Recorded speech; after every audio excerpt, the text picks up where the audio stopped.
May tao sa kabilang line, si Mark ng Pasay. Hello, Mark. Yes, hello. Ang lalim ng boses. Pogi ka, pre. Hi, Mark. Hello. Good evening. Ilan taon ka na? 25. 25. Anong ginagawa sa buhay ni Mark? Nag-work ako sa lending company. Lending company. Anong pinapahiram nyo? Pera. Pera. Wow. Anong criteria para mapahiram ng pera? Ano yung dapat na meron ako? Anong kwalifikasyon, ha? Mga pensioner. Pensioner? Yes. Sige, malayo pa ako dyan. Ayoko mo nang tanungin, ha? Baka magmadali ako, ha? May mga business loan din. OFW loans, ganun. Kailangan ni Rudolph yan, mga kaibigan. Mga loan na yan. Kailangan niya kasing bumili ng glutathione. Alright, Mark. Yep. Anong ilan taon ka na? 25, tama? Yep, 25. At ikaw ay isang employed. Apo. Okay, sige. May pamilya na? Single. Are you gay? Inakapan ako. Are you gay? Yeah. Okay, para malinaw, di ba? Kasi napansin ko lang, tumunog yung aking baklameter dito. Sabi ko, si Mark, isa siyang badaf. Alright, sige. Ano mapaglilingkod ko kay Mark? Ayun, gusto ko lang yung advice regarding dun sa situation ko ngayon. Okay. Nasisa kong parang magulong sitwasyon or relationship with a 47 years old guy. Ayun. 47. Yeah. Ba't kailangan pag-inan yung edad? Wala sa akin yung edad, Papa Jack. Wala lang kasi inuna mong banggitin eh. Okay, sige. Tapos? Ayun. Relationship namin, Papa Jack, we're more than friends, but we're less than lovers. Ano daw yun? We're more than friends, but we're less than lovers. Okay, Mark, stop. Yep. You are more than friends, but less than lovers. Parang awa mo na Huwag natin pagandahin kung anong meron kayo. Alright? Okay. Sige. Ilalatag ko ng tama sa anong kayo, ha? Yung mga more than friends, less than lovers. Mga kaibigan, maganda lang basahin sa Christmas card. Alright, sa mga quotation sa internet, yung mga GM sa umaga, di ba? Pero kalandian mo yan, para malinaw tayo. Oo. Tama? Sige. Okay. Kalandian, tama? Kalandian, yeah. Kusang galang more than friends, less than lover. Ewan ko sa inyo. Sige. Ayun. Oh.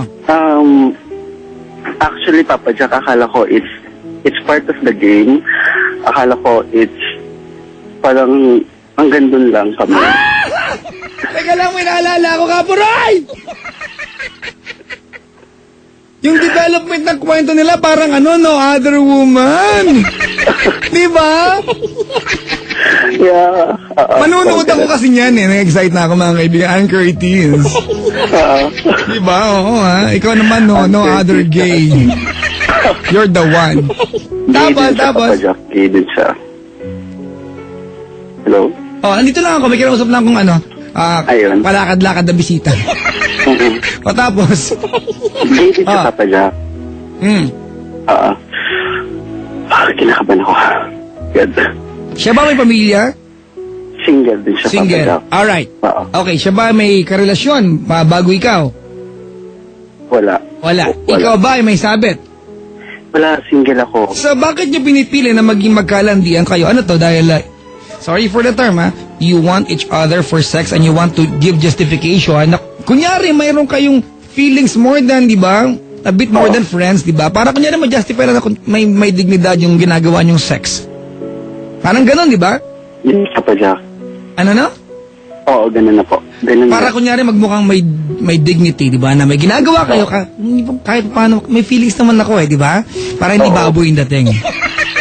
Papa Jack, kasi ang pangit naman kasi during nagaganon kami, alam ko may feelings ako sa kanya at the same time, may feelings din siya sa akin. So what's holding you back? Anong meron? Yeah. Ano nang pumipigil sa inyong dalawa?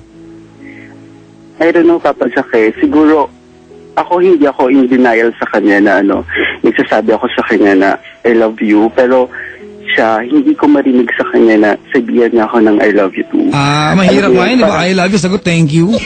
Pero alam mo, Papa Jack, pag sinasabi ko na I love you, isang maigpit na hug and kiss lang yung reply niya sa akin. Parang gusto kong marinig yung mismong I love you from him.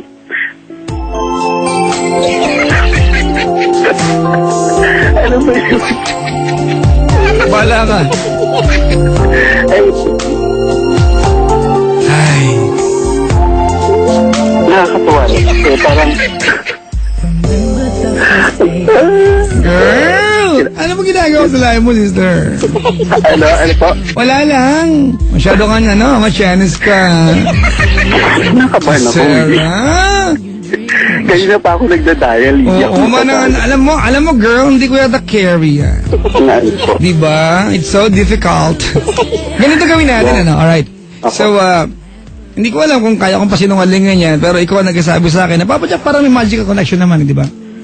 Kasi ang pakahulugan mo sa mahigpit na yakap na binibigay sa'yo is an emosyon mula sa kanya, tama? Opo. Pero kumbaga, hindi ito confirm sa iyo kung mahal ka niya o hindi. Oo. But you know na meron kang kinalalagyan sa buhay niya. Alam ko po, kasi nag-text ako sa kanya kanina. Nag-text siya sa akin kanina kasi pinag-usapan namin yung Miss Universe kanina. Tapos, nag-segue ako. Miss Universe! Oo, Miss Universe. Ay! Si Shamsi, ano? Kakambal ko kasi Beautiful. sa Dinustra. Halika, patirin kita.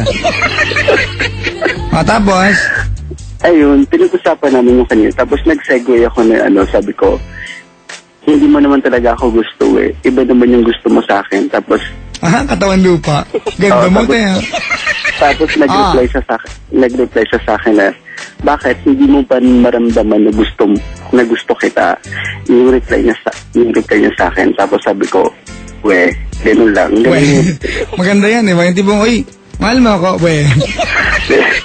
Tapos pag yung nag-text ako sa kanya ng miss you, mua, love you. Isang yung smile lang, nag-graphics yung reply niya, asing ganun lang. Kasi siguro it's not easy to hurt someone that's special sa'yo. Pero yung mga tao na special sa atin, di ba, does not mean na mahal natin. Mhm. Tama? Opo. Okay. Opo. Ang alam ko lang, siguro may kinalalagyan ka sa buhay niya. Siguro at some point, si Mark ay sabihin na natin na espesyal sa taong ito. Mhm. Pero ang ano man na meron siyang emosyon para sa'yo is not enough para i-commit yung sarili niya sa'yo. At alam mo yan. Mhm. Opo. Tama? Opo. Okay, Mark, ganito given kasi, di ba, na ikaw na yung, kumbaga, you love him more than he loves you. Opo. Nag-agree ka ba doon? Oo. Okay. I know. At, mga kaibigan, I know some of you might raise an eyebrow or two sa akin dito. Alright? Pero, very radical na maging advice ko sa'yo. Kasi tinanong kita kanina, may sabit ka ba? Wala. May sabit ba siya? Wala. Nakakalungkot. Nalulungkot ako na walang commitment, di ba? Opo. Diba? At ikaw nagmamadali ka na parang, oh my God, bakit walang I love you? Diba? Sa part. Tama ba mali? Parang bakit, diba, bakit hindi ako reciprocated? Ba't hindi na susuklian yung pagmamahal? Diba? Kahit man lang ibalik, diba? Opo. Pero alam mo, Mark, this is an honest advice to mula sa puso ko, ha? Sige po. I will not dare change a thing. Kasi masaya ka sa setup na yan. And I don't know kung yung development na pwede mangyari will come after 2 years or 3 years from now. But I know, di ba, na kasi gusto kong ilabas yung idea na, ano kung may nangyayari sa inyo. But you're in the process of knowing each other.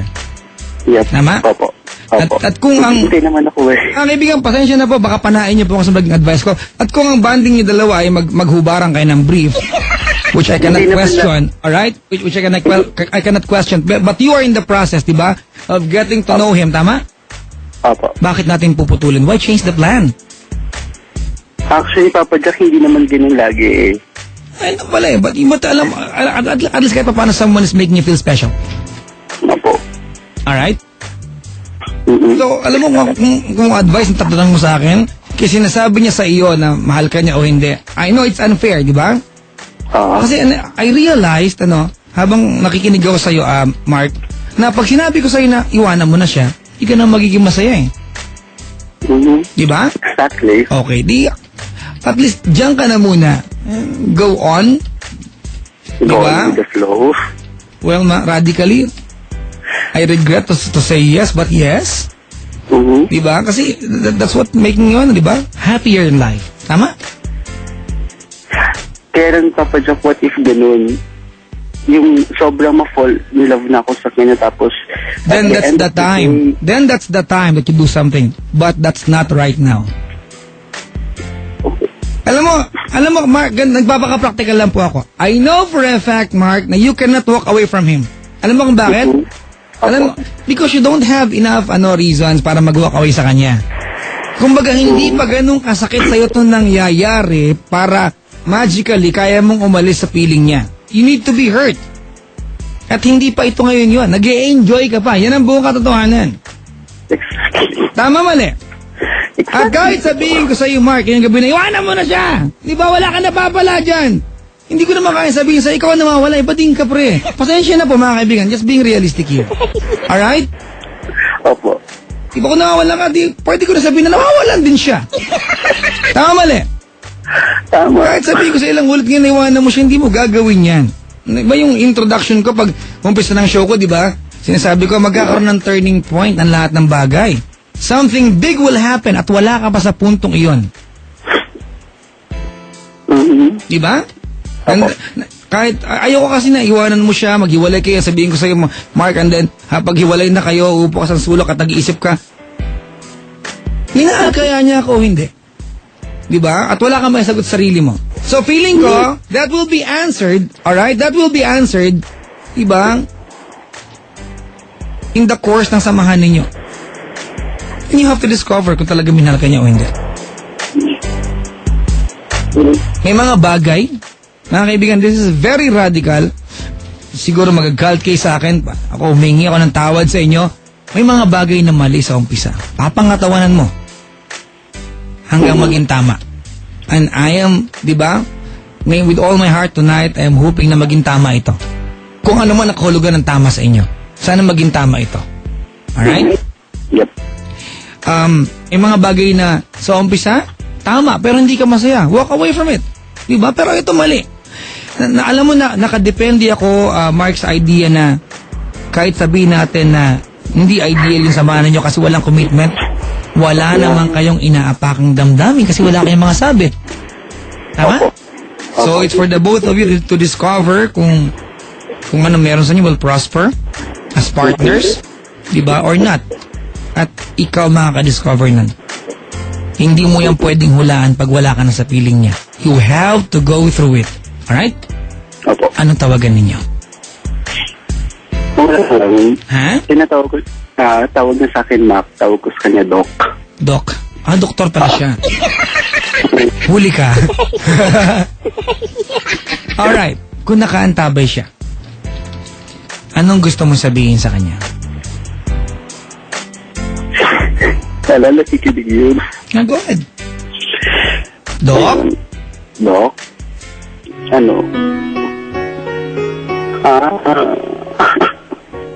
Huwag kang umungal, baka sabi may ginagawa ko sa'yo. Doc, thank you kasi for almost ilang week na ba? Patagal-tagal na din. Nasimula tayo magkita sa isang lugar. Thank you dun sa mga crazy trips natin. Libutin natin yung buong Makati, buong Pasig. Thank you dun sa experience na yun.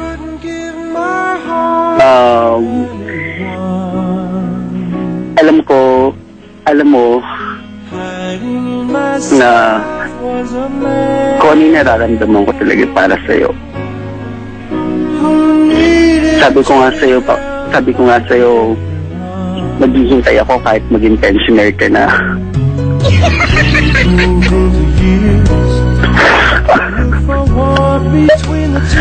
Ayun.